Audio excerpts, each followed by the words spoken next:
What's up everyone, it's Justin with G8 Apple here, and today I'm here to give you guys my final predictions on the Samsung Galaxy S4.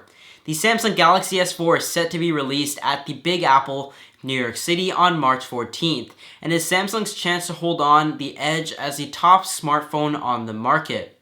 So in terms of the predictions for the Samsung Galaxy S4, as well as the rumors going around, it seems to be kind of a toss-up between different categories. Yes, there are certain things that everybody is pointing to, however, there are also some questions going around on what the processor is going to be and what type of display will be used in the Samsung Galaxy S4.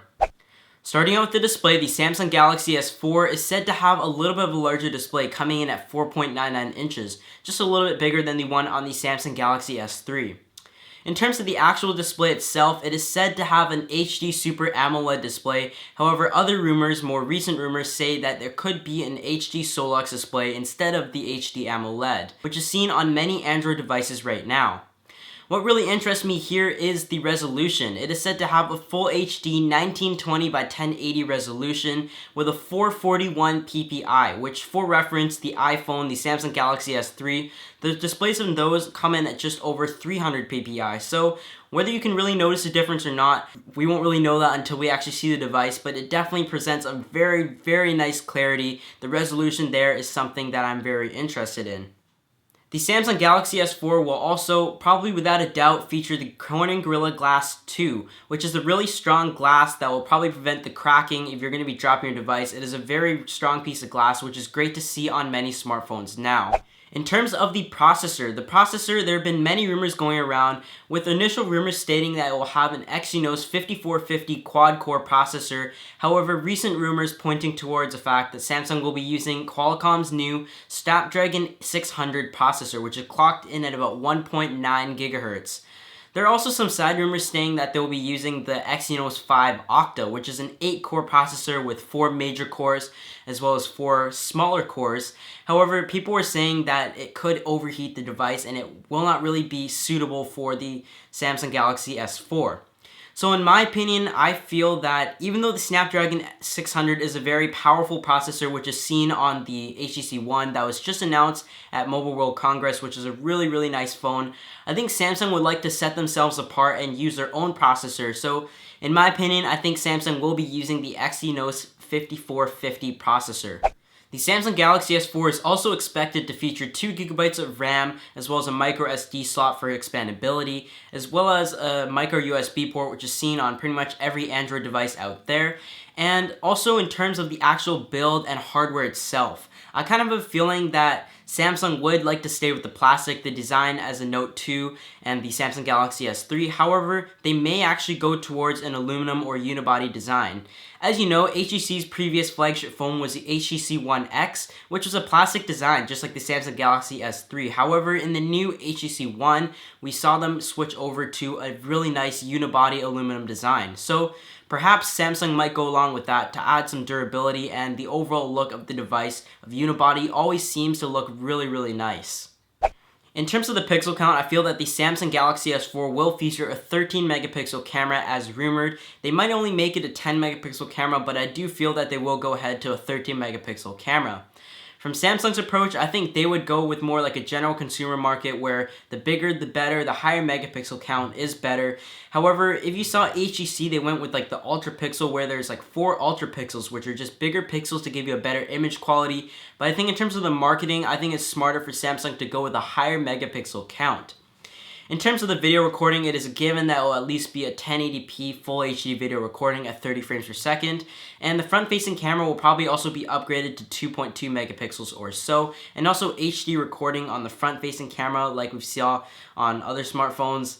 Also for Skype calls, video chat, etc., taking pictures. So in terms of the camera, I think the rear-facing camera is going to be the big story here. I definitely can't wait to check that out. In terms of the battery, I think the Samsung Galaxy S4 really has to step it up in terms of the battery technologies. As you know, phones out there that have like a really big screen, a really high pixel count, as well as very, very powerful processors seem to be affected by battery problems. That really seems to be the biggest problem of very powerful smartphones out there in the market right now. So I feel that the Samsung Galaxy S4 really needs to step it up if they're going to move on to the really high pixel display, the Full HD display, as well as a processor, whether it's going to be a quad or even an 8-core processor processor, you really do need a battery to power that.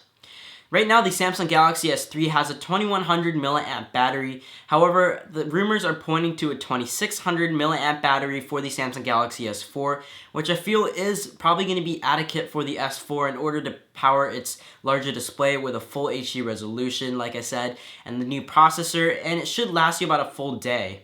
On a side note, I also feel that the Samsung Galaxy S4 will adapt a wireless inductive charging technology like seen on the Nokia Lumia 920 as well as the Google LG Nexus 4, where they have their own charging mats or charging orbs, where you just rest the device and it'll wirelessly charge it really fast. So I think in this generation, that is a really good feature. I wish they had that on the iPhone actually. But I think the Samsung Galaxy S4 will indeed go with a wireless charging technology. Some FCC filings and certifications, as well as some images surfacing the web, do show a possible Samsung charging mat for possibly the Samsung Galaxy S4. In terms of the software, the Samsung Galaxy S4 is expected to use Android 4.2 Jelly Bean as well as TouchWiz UI, which is Samsung's skin among their devices. Moving on to connectivity, the Samsung Galaxy S4 will feature 4G LTE, so you should get some pretty good speeds, probably some improved speeds on that, as well as some rumors going around about an 802.11ac wireless technology with a 5G Wi-Fi chip. So not only will it give you faster speeds on standard networks right now, however, as more routers with the 802.11ac technology comes out that are faster, they keep getting faster and faster every single year, the Samsung Galaxy S4 will be able to adapt to that and pretty much keep up with the technology that's going around it.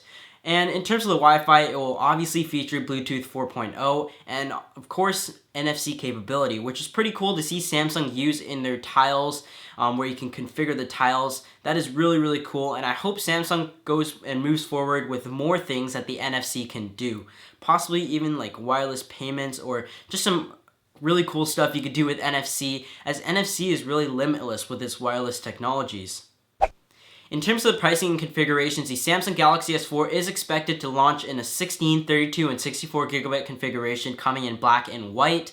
And the price you should expect to stay the same as the flagship of smartphones out there, such as the iPhone 5, HTC One.